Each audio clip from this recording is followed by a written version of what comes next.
Hey guys, it's Diamant and welcome back to the channel. In this one, we're going to be looking at the main levels of liquidity, but in particular, the hidden levels of liquidity.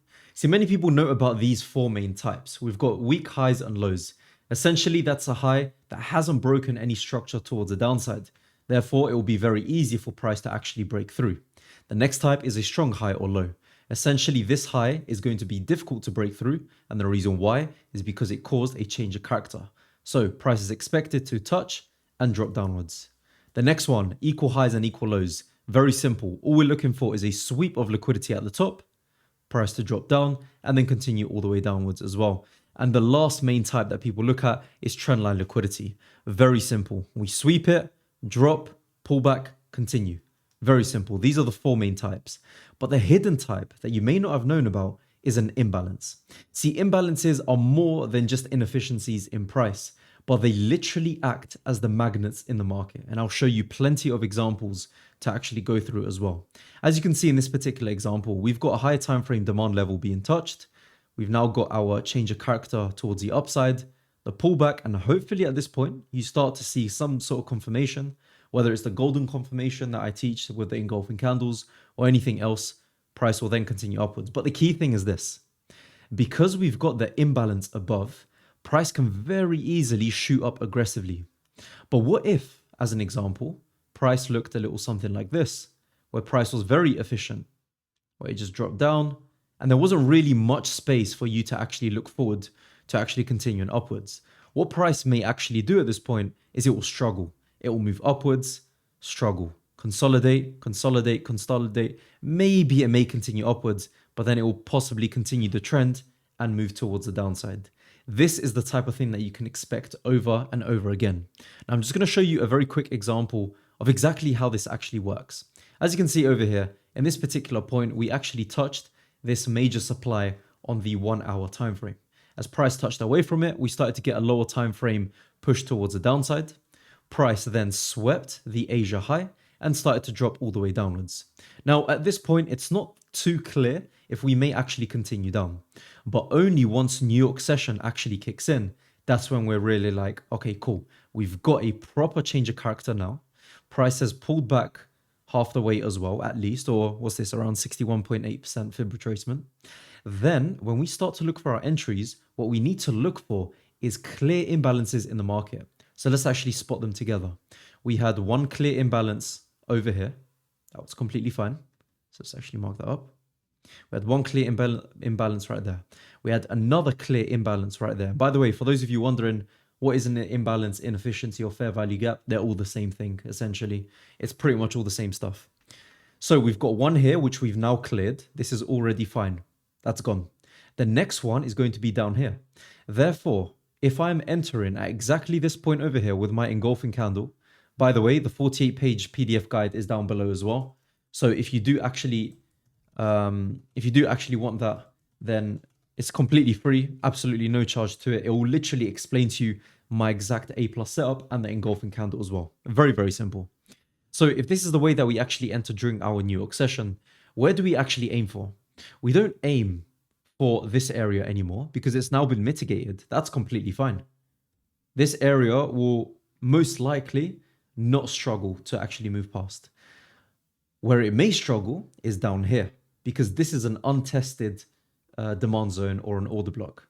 But where it will not struggle is to break through this area. And exactly what happened? Just look at this price action. Price absolutely dropped through this area. As soon as price reached this demand zone, look at how price decided to consolidate. And you can see this happen over and over and over again in the markets. Have a little look at this. There's absolutely no inefficient price action over here at all. Massive consolidation periods.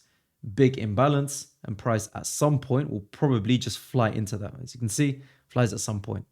Even over here, we've got massive imbalances opened up, massive imbalances opened up here. And even at this point, I mean, take a little look at the price action from literally today. This is our Asia range on GBP USD. GBP USD should not be moving this aggressive during our Asia range. But why could price easily propel through there? Because it swept liquidity, pushed upwards, and then as soon as it started to touch the imbalance, it just absolutely flew through. Where did it actually start to slow down? right at the supply zone. So to summarize, your supply zones are areas of slow price action. Your imbalances, and by the way, when I say supply, I mean supply and demand. Your imbalances are going to be areas of fast price action. So if you really want to know how a setup is going to potentially work out, then you really need to look at stuff like this. So we've got the two options. We've got price moving aggressively down like this. Let's say it sweeps down, change your character, and you expect it to fly through because we've got the imbalance there. If price looks a little something like this, where it's very efficient, see, it sweeps, change your character, it's going to struggle. It will continue struggling and it will probably go all the way downwards. So the next time you look at liquidity, the next time you look at imbalances, this is what you need to look for. Now I'm going to take this a step further with you guys and actually get into a bit more detail for those of you that have stuck around up until now.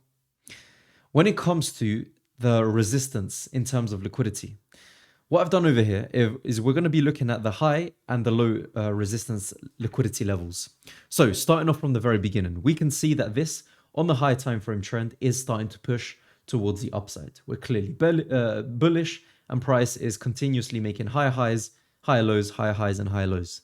Now, when we see something like this, where of course we know the trend is moving towards the upside, so where are we mainly going to be looking in terms of our entries? Well, usually we're going to be looking at something like this, right? Where this will be somewhere where we'd look for buys. But in terms of taking our profits, where do we feel comfortable taking profits? Well, the only place we really feel comfortable is this area over here. Why? Because there's going to be some smaller imbalances there. This is efficient price action, so price will struggle. Eventually, it will continue upwards. Eventually, it will.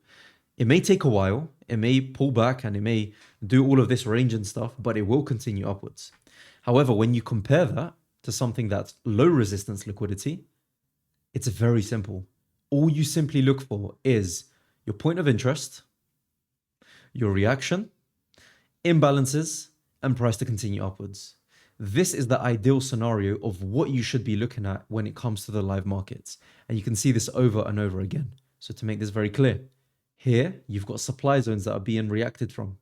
There's clear interactions. Price tried to break through it first. It failed. It pulled all the way back. It will likely go up again. It will likely fail again. Then it will pull back. And eventually at some point it will continue up. So the next time you're in the markets, always look for scenarios like these, where, for example, you can see if you're doing a reversal trade that there's an imbalance above. If price is very efficient, much like this right here, you do not have high expectations at all. So guys, if you have enjoyed this video, please consider liking and subscribing down below. I am uploading literally daily at this point to give you as much value as possible, and that's going to be it for myself. Click the top left link over here so you can actually see my strategy in play, the full 3 risk to reward strategy. I explain it literally in a few minutes and it's very, very helpful going forward. So guys, take care. I'll see you all tomorrow.